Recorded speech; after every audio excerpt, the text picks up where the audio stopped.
Asalaamu calaykum waraxmatullaahi wabarakaatu. Waxaa u baahan tahay si aa u tashid cabaayadda butterfly-da la dhaho maqaskii, biinan iyo maro.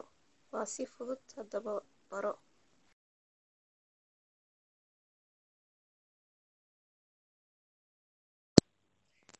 Markan sidaa u jeedid maradii ayaan laabayaa si isla eg, kadibna dhulka dhig. Sidaa u jeedid waxaa ku jaraysaa qoortii ka jar. Qof walba qoortiisa isagaa yaqaan, mid yar mid weyn. Haddana waa meesha ugu muhiimsan sida gacantii loo jaraayo.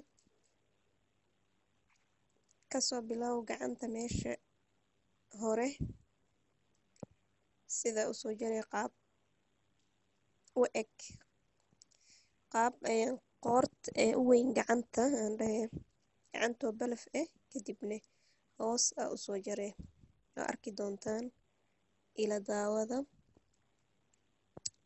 Haddii aad samaysaan cabaayaddan sawirkeeda waxaa ku soo diri kartaan Facebook-gayga ila qaybsado wax ka mid ah hadaa aragtiin wax aan sameeyay oo idinla wadaagay. Haddii aad samaysaan ila soo share gareeyo. Waa kaasaa siday u egtahay markaan jarnay. Markaan biinan ku dhadhaji kulligood.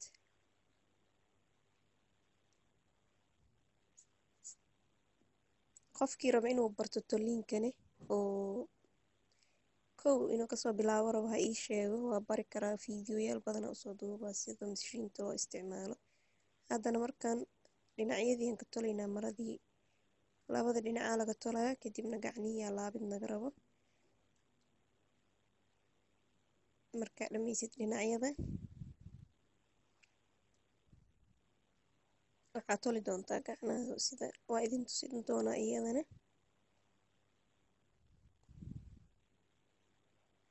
Toliinka ma aha wax saas u adag, qofkii barto waa xirfad u loo. Hadda gacantii waa taas siday u balaaran tahay. Marka hore laab haaf yariis kadibna sii laab mashiintii tag halkaas sida uga tolo.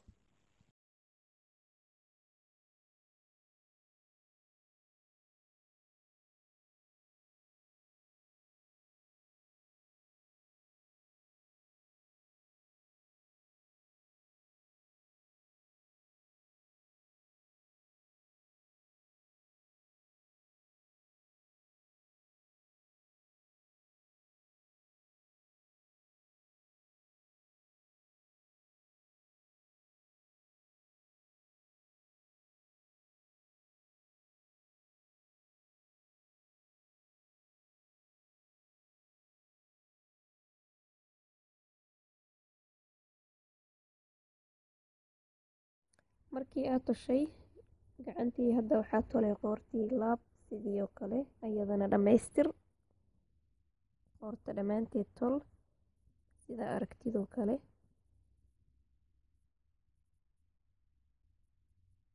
Qoorta waxaa ku soo xigi doona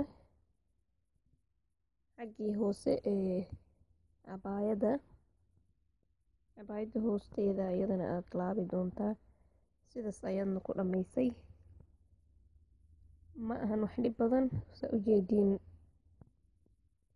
Fiidiyowga waa hadda 5 daqiiqo wax ka yar, laakiin isku dar waxay qaadanaysaa 20 daqiiqo. Hadda u jeediin sidii oo kale u laabay. Waa tasay ku soo baxdo waana soo tolay hoos. Waa u jeediin cabaayad gacan weyn. Subscribe, like, share.